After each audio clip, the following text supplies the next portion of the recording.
Hello everyone, Nordic Leaders podcast listeners. Today we have Perttu Polonen. He's a futurist, an inventor, and an author. In 2018, MIT Tech Review honored him among the 35 innovators under 35 in Europe. He has written 2 books, and his latest one, Future Skills, is out just now, and we're going to have a chance to talk about it. In this book, he argues that the next revolution is a human revolution. To counterbalance the world we digitalize, we need to develop creativity, perseverance, and compassion and curiosity.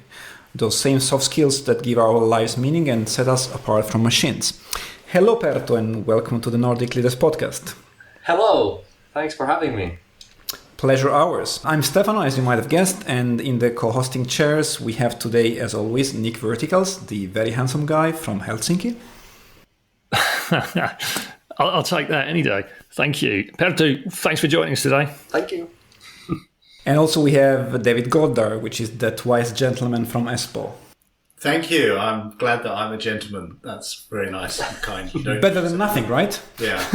Hi. I was watching your latest TEDx talk, and there you were righteously saying that your generation, you are 26 if I'm not wrong, your generation is the first one that was born in the whole human history as digital. So you were born digital. You were born in this world that we are actually living in at the moment. And you argue that we should rethink what the word expert means, since many of these digital skills are new. And you guys, you, a younger generation, are the ones that probably are the best expert about those. So I would like to start our discussion from there. Your generation has been raised with these digital tools that somehow democratize and enable collaboration. Do you think that your generation has superior collaboration skills than the previous generations? Not necessarily better, but I think we have different strengths. Just because the environment in which each were brought up, for example, myself or my parents, it was completely a different environment. And if we look only back about 50 years or 100 years, and then before that, it was very common for the parents and their children to live identical lives. Their work paths, their life paths were usually even the profession carried down to the next generation. But now, if you have children, if you think of the next generation, you can't really compare your life to their lives at all. It won't look the same anymore. They will have quite different path in front of them. And I guess we have to be a bit careful when we give advice and kind of look forward, as in what will be important, what you should know, what is. One older gentleman once told me that even though, or no matter what happens in the world, 2 things will always remain. Like, people will always fight with each other and people will always get sick. So those won't go away. So if you want a good and secure job, you should be a doctor or a lawyer. And even though it sounded kind of logical, this gentleman didn't take into consideration AI. Because obviously AI, where is it going first? It's going to help the doctor, help the lawyer in their everyday jobs.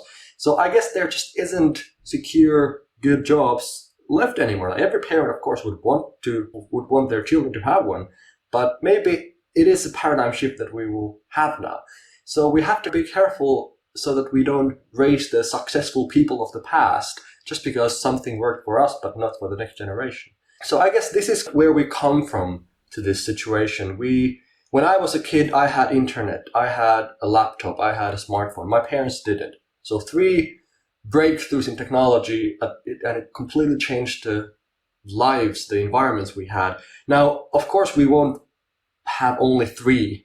There's going to be 5 or 10 or 20 of the same magnitude. The world will continue to change. So it is very humbling to think that how are we going to collaborate in the future where we take different things for granted. If I talk with somebody who is only a couple of years younger than me, I already see the difference. Because I made my social media accounts when I was 19, so I was not full in high school. But somebody who's a couple of years younger than me, they were. And I see that we are like 2 different species. What I'm trying to advocate is that we need to have cross-generational dialogue more. Older people, they have experience, which is super important. They know what will remain the same, what is important in life. Young people have often a lot of energy. They are willing to take risks. They have opinions, and that's good too. But we need both. So it's not either or, but both that. Yeah, just a note that at 17 I went to my father's job and he let me try this thing called internet, and I said, you can't find anything here. It was the time when Yahoo was, well, you cannot remember, but Yahoo was the search engine, and I was like, you can't find anything in this thing. This will be completely useless. And that's it. And I went back home, and the rest is history. So I think I understand what you mean. David, do you want to pick on that?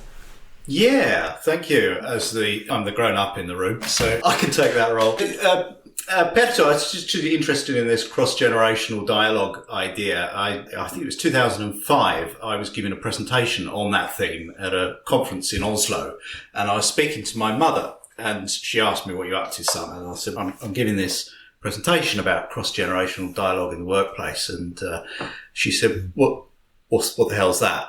So I said to her, the next gen, as we called them then, that's coming up now, the next gen is really different, and they have different experiences, and she said, give me some examples. So I said, they're more challenging of authority, and they want more openness and transparency. And she said, that's exactly what you were like at that age. So, and every example I gave her, she said, yeah, but. So, my takeaway from that, this is my mother's theory, is that the younger generation have not changed. But the landscape has, the digital landscape and the environment. With that in mind, what's the meaningful cross-generation dialogue that we should be having? Yes, it's a very good point you raised, because obviously the main goals for life and the kind of big things, they don't really go away. Like, we still wish for the same things to happen for us. So it's important to kind of understand the nuance that everything is not changing at all. Of course not. But I guess what is different is that, for example, a kid today, so let's say a 5-year-old, can't ask his or her grandma, hey, what apps did you use when you were my age? The grandma didn't have any apps. Like, she had an idea what it's like to be 5 and have these apps. Or if the teenager asks, hey, Dad, what did it feel like when you were bullied online as a teenager? The dad doesn't have a clue about that.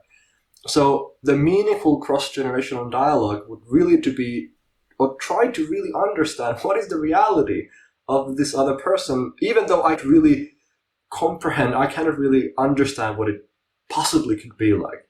In Myanmar, I once was visiting my friend, and they had this 9-10-year-old girl who was super excited about this new toy, and her birthday was coming up. So she ran to her mom and said that I want this factory on a desk for my birthday, like this toy. And none of us realized, what is she talking about? What is this factory on a desk?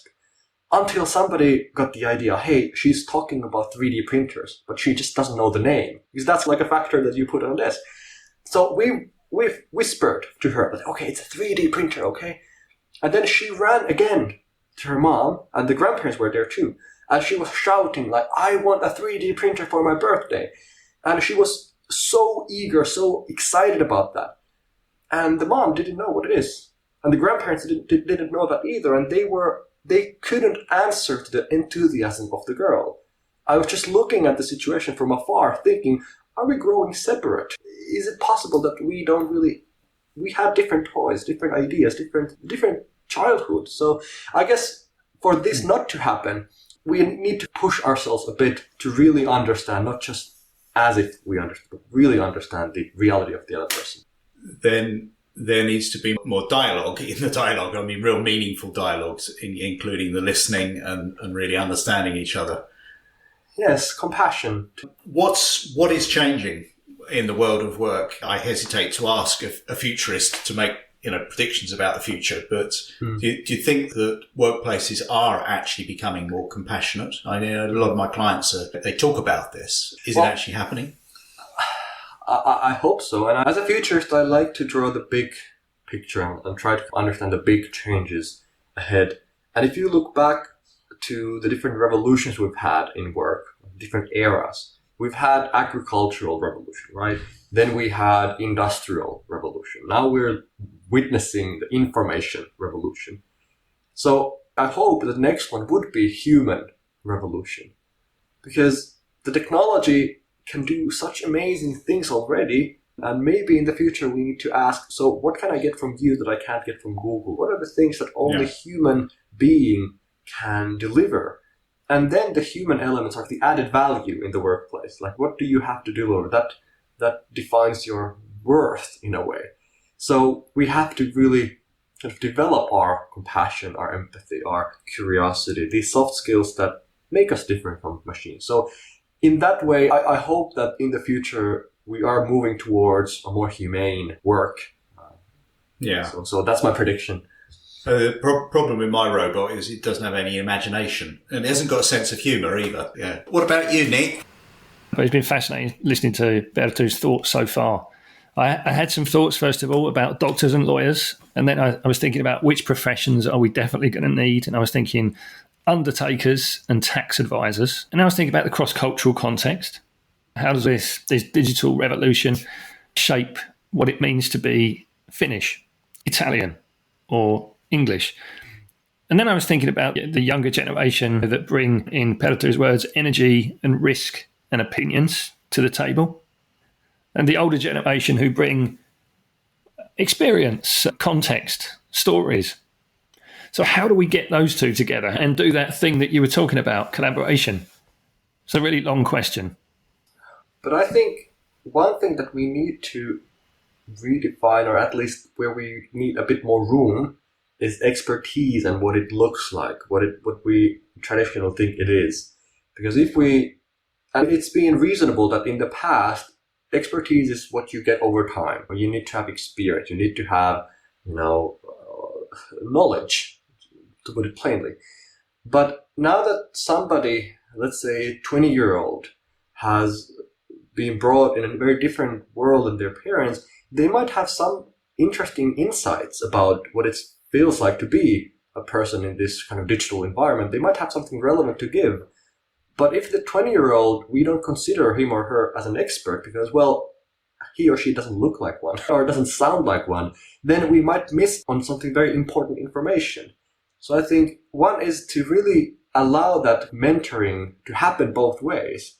We cannot say that, of course, 20-year-olds are not experts, but in certain things, like when it comes to social media, they might be actually very tech-savvy. So I think we need to find what do we have to give that is meaningful to the table. If we look at the demographics in the world, in a couple of years, every other person has been born in the 21st century. And right now, already over half is under 30. So in places like Finland, we don't really see them. We have the older generation, there's a lot of them, but we don't realize that in Africa, the average age is 17 in the whole continent. Every fourth person outside should be under 14, and we don't really see them, so we might be in a bubble. So it's important to remember that these guys, like 3.5 billion people, are coming with a huge force to work life, and their ideas, thoughts, we might want to be interested in them, because if we want to succeed in something in the future, those people, that generation, is overrepresented. So they are the paying customers. They are the people who work. We need to already get ready for that kind of change in the demographics in the workplace. Like in Finland, for example, how many leaders are going to retire in the next 5 to 10 years? Quite a big percentage, because that's usually the age. Yeah. So who is going to replace all of them? Where do we get the new ones? And how do we make this transition happen? So there are many reasons for the cross-generational dialogue, but I think first is to really allow them also to teach and open something new, even though we as adults already consider ourselves as well experts. We know this. So be open both ways. Yeah, be open, be generous with your time. I was listening to a podcast the other day. The person was saying that I lost my grandparents. They died when I was young. I wish I had the opportunity to sit with them and listen to their stories about how they manage their relationships, how they found friends. I'm super curious about my grandparents. I spent a lot of time with them and asked what was important for you when you were my age, and what was the life like? Because like it's a door to wisdom. Like I'm young, I will make still many mistakes, and you have seen a lot. And especially this time, the world has changed quite drastically when you've been around. So I don't know how to plan that kind of curiosity to everybody. Do you think that we're losing our wisdom So we're drowning in data and information, and our attention spans are getting shorter and shorter. Brains are being all fuzzed up by the latest gadgets. Yeah, I do think that actually. If you think how we moved from one place to another previously, when you went from the forest to the field, it was very gradual, the change of scenery, right? When you went from one room to another, things happened linearly, right? But now that it's possible that you get different content, like after, like again and again, and they might not be related to each other in any way, it's like it boosts your brain. It's like incredible. It's not a very good thing, I guess, for your attention. But this is the reality in which children and teenagers have to survive. So they have come up with this ability to, in 1 second, decide, is this relevant for me or not? Like they make decisions very fast, and that can be a good thing. But also, I would say it's quite bad that we don't give possibilities to material if it doesn't kick in the first second or the second. So I think we have lost some perseverance. We have lost some, grit. And I would say that if you want to achieve anything important in your life, you need to learn to commit. And right now, it doesn't look like that. We have so many options, so many possibilities. There's always something better. It's very stressful to be, choosing things all the time, because maybe in the past, if something bad happened, you were able to point at somebody like, it's their fault that I didn't have this and that. It's their fault that I had bad time. Now that the world is open and you can do anything you want, if you make a bad decision and you notice later that this was not a good thing, you can only look at yourself in the mirror like, I chose this. So you have to commit to your decisions too. And that might make the vast sea of options actually quite scary because it's all about you now. So in this sense, for example, I think it is quite difficult environment to be in when there's so much happening all the time, and we might have difficulties at concentrating one thing at a time. It takes grit. It's a skill. How would you answer that question that you asked? So let's fast forward 50 years and you're a grandparent. How would you answer that question? This is funny. Maybe I would walk them to a shelf and take an iPhone out of the dust and, blow all the dust away and say, this was this piece of device that we all used before it was in our brains, in our bodies. This is what we carry. And we had apps here, like Spotify, where you had all the music in the world. Like, can you imagine? And then the child would probably go like, all the music, what do you mean? And then I would add, so that was a time when only humans made art and music and produced entertainment. It was before AI was doing this. And we listened to it with these speakers. We had these monitors in our rooms. We didn't transfer all these things just straight to our brains. We didn't have these whatever hats that make you feel stuff. And maybe 50, 60 years is a lot, but futurists have a tendency to overestimate the change. It's not going to be like this, obviously. But I guess I would like to convey some wisdom, if I hopefully have any when I'm that age, about really what has remained the same. I think in today's world we are too obsessed with what will change. That's easy. Everybody can, throw these ideas and guesses. Like, it doesn't take a lot to, tell what are the 3 things that will change in the next 10 years. But I think we should be obsessed more about what won't change. Can you find 3 things that will remain exactly the same for the next 10 years? And what are they? And if you can find those things, congrats, then you have something to rely on, something to build on, something that you can trust not to go away. So it's easier to invest in that because it won't go in vain.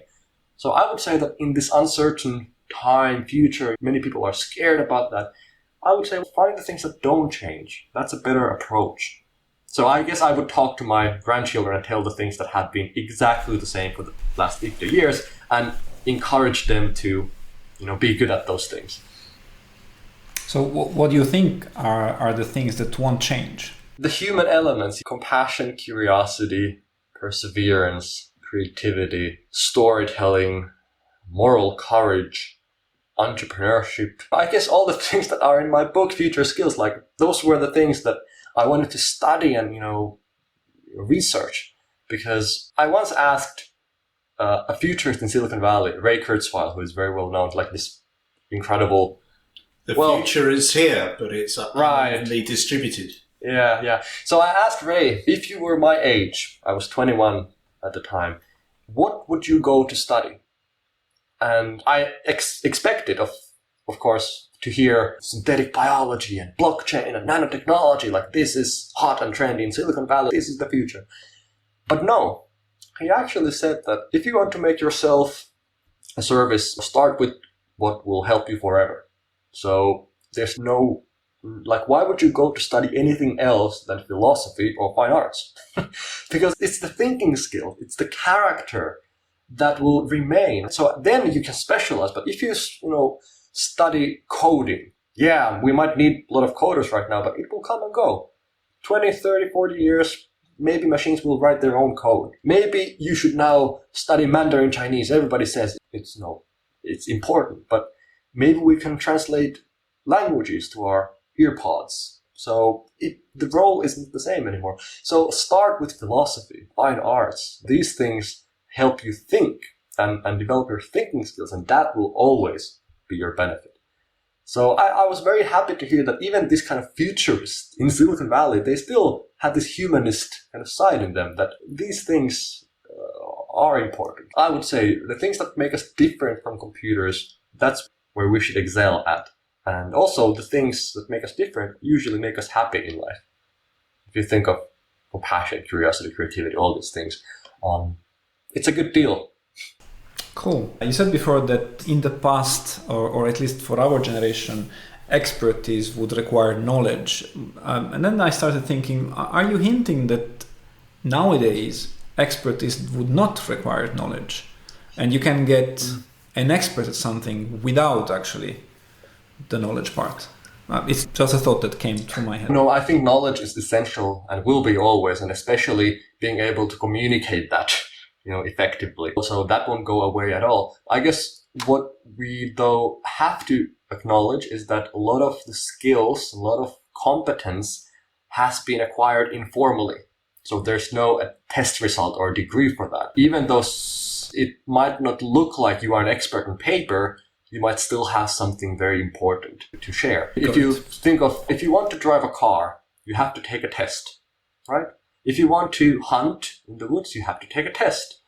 If you want to raise a child for 20 years, you don't have to take any tests. So we can't think that just because it's not being tested and we don't see a result anywhere, there isn't some very important key skills. So I guess that's my point. You can have knowledge, but it's informally gained.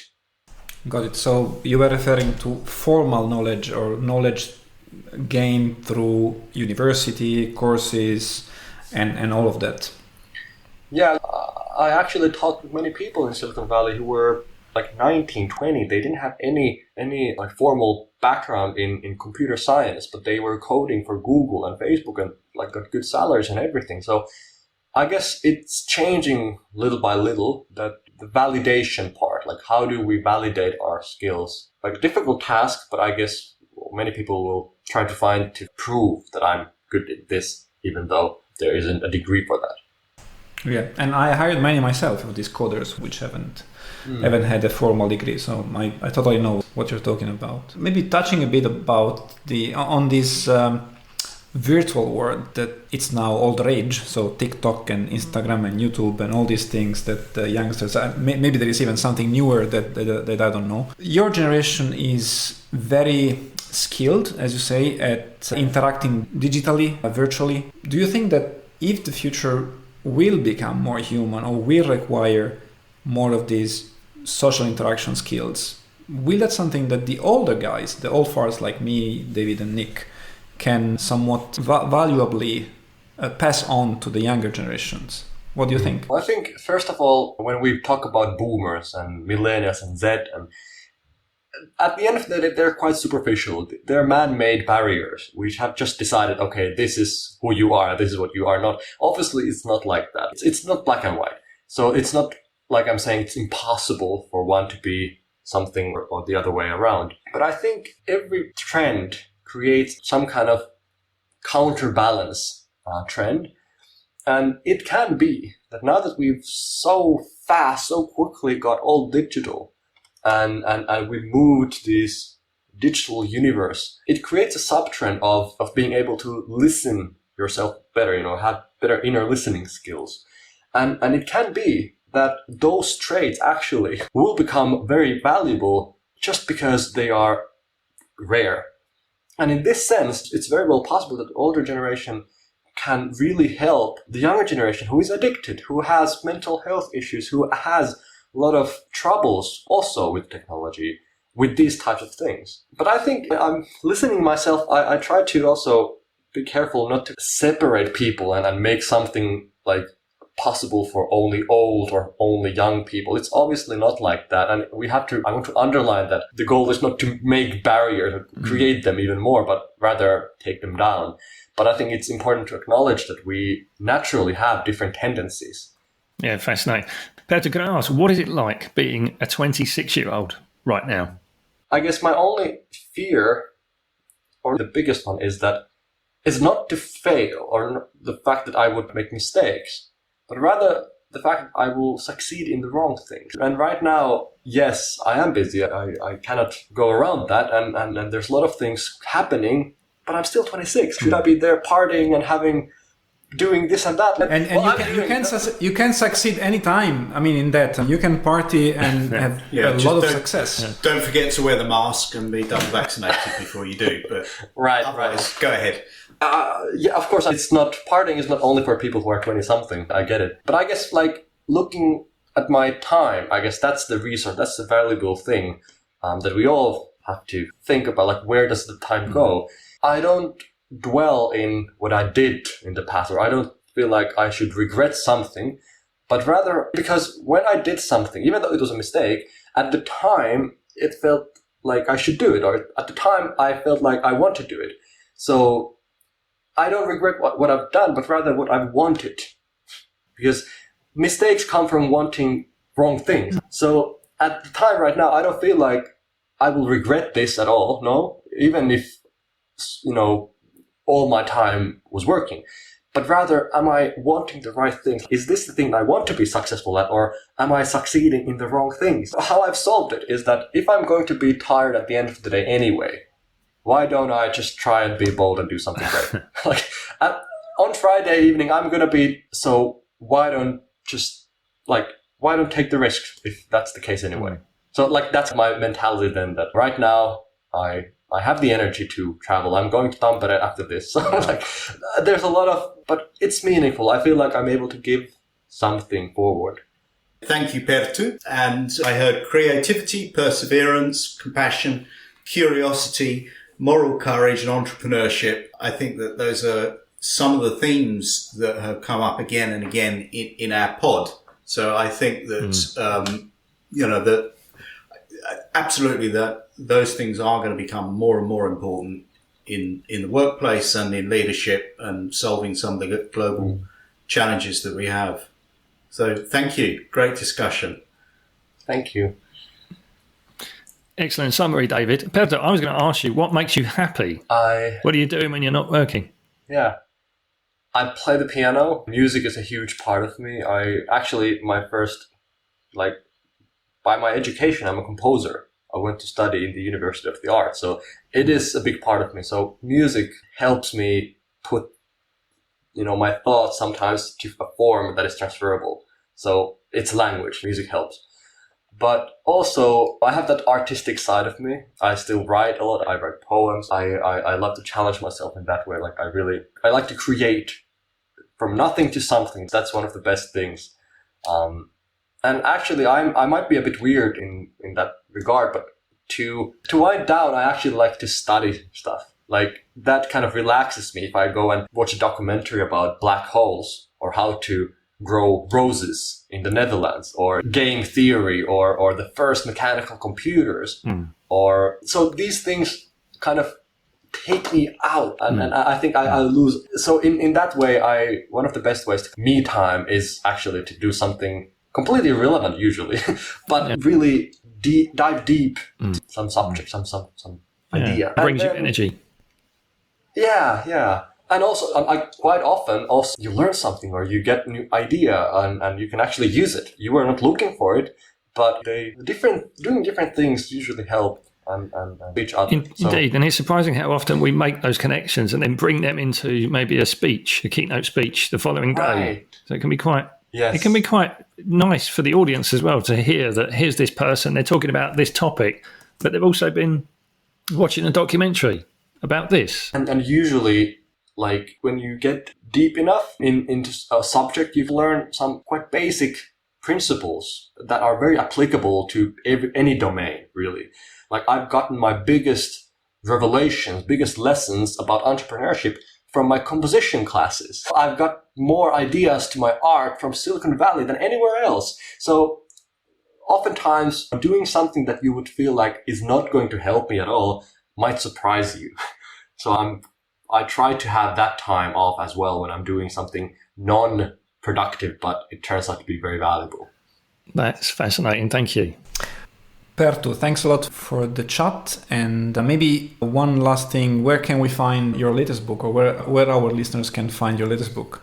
The name is Future Skills, but you might need to type my name or spell it, which is Perttu Polonen, but in the internet world it's Perttu Polonen, so Perttupolone. And my website, that's, I guess, the best way to find it. All right, so people should Google for Perttu Polonen without the umlaut, and then they will find you. Thanks again for the chat, Perttu. It was insightful. We heard a lot about the future of humane work and things that make us different from computers. So thanks a bunch. Thank you, Perttu. Excellent stuff. We'll let you go and get your train. If you like these episodes about the future, we have some other great episodes from the archive talking about innovation, future, and artificial intelligence that you want to listen to. Like episode number 4 with Christian Luoma about innovation, or episode number 8 with Taneli Tikka talking about the future, or episode number 25 and 26 with Jarno Koponen talking about artificial intelligence, fake news, and journalism. Go back in your favorite podcast player and check those great ones.